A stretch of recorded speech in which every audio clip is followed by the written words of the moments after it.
আসসালামু আলাইকুম। কেমন আছো বন্ধুরা? আশা করি ভালোই আছো বন্ধুরা, আপুরা, মিষ্টি মিষ্টি আপুরা। তো আশা করি আল্লাহর রহমতে ভালোই আছো। আলহামদুলিল্লাহ আমিও ভালোই আছি। তো আজকে এই যে দেখো গরুর গোশ রান্না করা হচ্ছে। তো সেটাই আমি তোমাদের সাথে শেয়ার করব। দেখে মনে হচ্ছে আচারের মতো, কিন্তু এটা খেতে কিন্তু খুবই মজা। তো তোমরা এরকম একদিন হলেও ট্রাই করে দেখতে পারো। এবার সব মশলা কড়াইতে দিয়ে একসাথে এটাকে ভালোভাবে ভেজে নিতে হবে।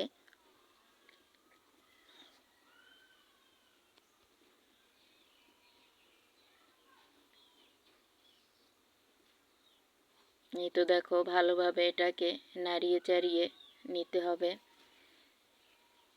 তো এখানে কিন্তু গরুর গোশটা এবার ভাজা হবে। আসলে গরুর গোশ মশলাটা ভেজে তুলে রাখা হয়েছে।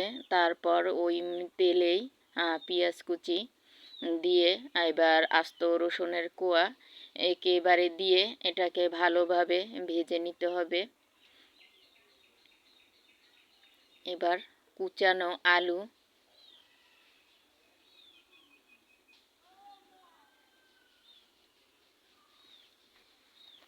এটাকে দিয়ে ভালোভাবে নেড়েচেড়ে কিছু সময় ভাজতে হবে। তো এই তো দেখো আস্ত যে রসুনের যে কোয়াগুলি সেগুলো কিন্তু আস্তই থাকবে। তো এখানে কিন্তু সব ধরনের মশলা দিয়ে দিচ্ছি।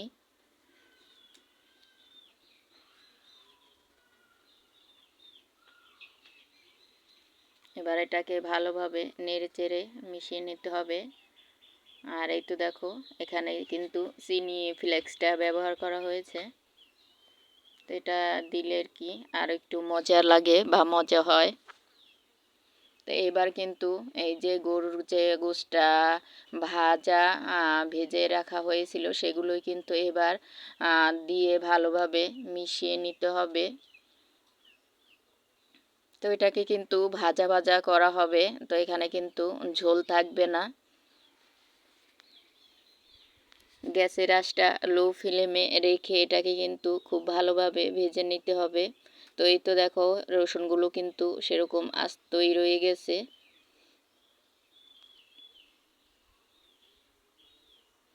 এবার আমি ইফতারির জন্য বানাবো আলুর চপ। তো সেটাই তোমাদের সাথে একটু শেয়ার করব। আমি কিন্তু সবটাই গুলিয়ে রেখেছিলাম। তো এই তো দেখো এবার কিন্তু আমি আলুর চপগুলোকে একে একে দিয়ে দেব। তো আসলে রোজা রেখে ভিডিও করতে বা দিতে কোনোটাই মন চাচ্ছে না, ভালোও লাগছে না। তারপরও কি করার, ভিডিও তো দিতেই হবে, যেহেতু একটা রুলস আছে সেই রুলস মেনে চলতে হবে। তো আজকে কিন্তু আমি 3 দিন পর ভিডিওটা দিচ্ছি। তো আপুরা প্লিজ তোমরা ভিডিওটা ফুল ওয়াচ করে দেখো, দিও। তো অবশ্যই আর জানাবে কমেন্টে আমার কাজগুলো তোমাদের কেমন লাগলো। কি বলবো আর কি বলতে যে কি বলছি আমি কিন্তু নিজেও জানি না আপুরা। অবশ্যই তোমরা ক্ষমা সুন্দর দৃষ্টিতে দেখো। আর সব মিলিয়ে অন্যরকম একটা ঝামেলা, তো ভালো লাগছে না, তারপরও ভিডিও দিতেই হবে। আর না হলে দেখা যাবে আমার যে মিষ্টি মিষ্টি আপুরা আমাকে হয়তো ভুলেই যাবে। তো তার জন্যই কিন্তু ভিডিও সাজানো দেওয়া, এই আর কিছুই না। তো এবার কিন্তু আমি আলুর চপগুলোকে একে একে উল্টিয়ে পাল্টিয়ে নেব, এটাকে ভালোভাবে ভেজে নেব।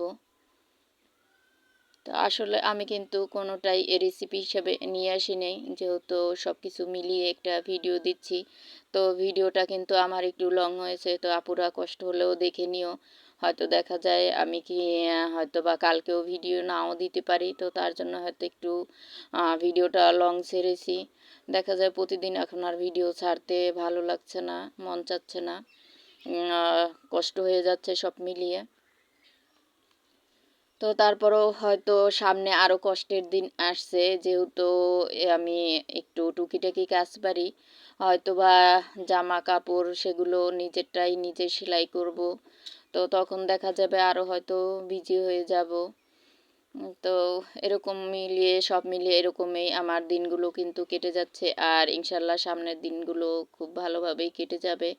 আর দেখতে দেখতে কিন্তু রমজানটাও প্রায় শেষ হয়ে যাবে একদিন।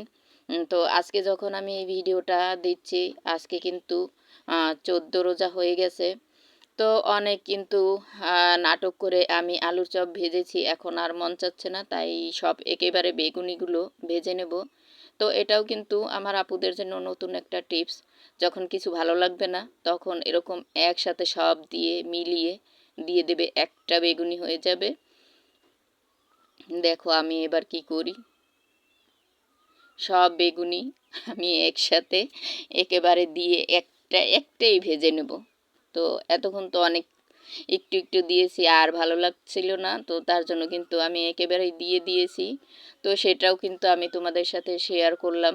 এবার আমি দেখো কী করে এটাকে উল্টাবো, তো সেটাও তোমাদের সাথে শেয়ার করলাম। এই দেখো, তো এটাকে কিন্তু আমি পরে যখন খাবো তখন কিন্তু এটাকে আমি ছুরির সাহায্যে কেটে নেব।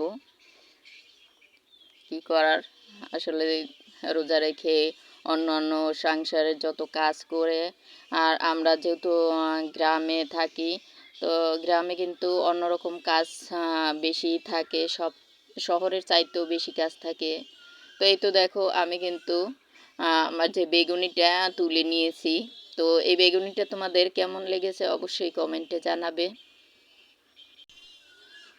আর দেখো আপুরা পাখিগুলো আমার সাথে মানে ভয়েস দিচ্ছে, কি বলবো, এদের আর কিছু বলার নেই। তো যে সকল আপুরা আমার ভিডিওটা দেখা শুরু করছো, প্লিজ মনে করে একটা লাইক দিও। তোমার একটা ছোট্ট লাইক আমার কাছে কিন্তু অনেক মূল্যবান। তো তোমারই মতো আরও অনেকের কাছে আমার এই ভিডিওটা নিতে সাহায্য করবে। আর এই তো দেখো এটা কিন্তু পাকা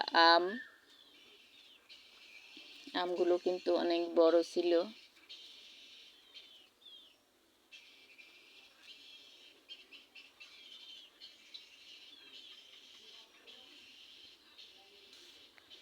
আসলে ভয়েস দিতে আসলে তখন কিছুই মনে পড়ে না। আমার আপুরা কত সুন্দর সুন্দর কমেন্ট বা কথা বলে, অনেক সুন্দর সুন্দর মিষ্টি মিষ্টি করে কথা বলে, আসলে আমার কিছুই মনে পড়ছে না কি বলবো।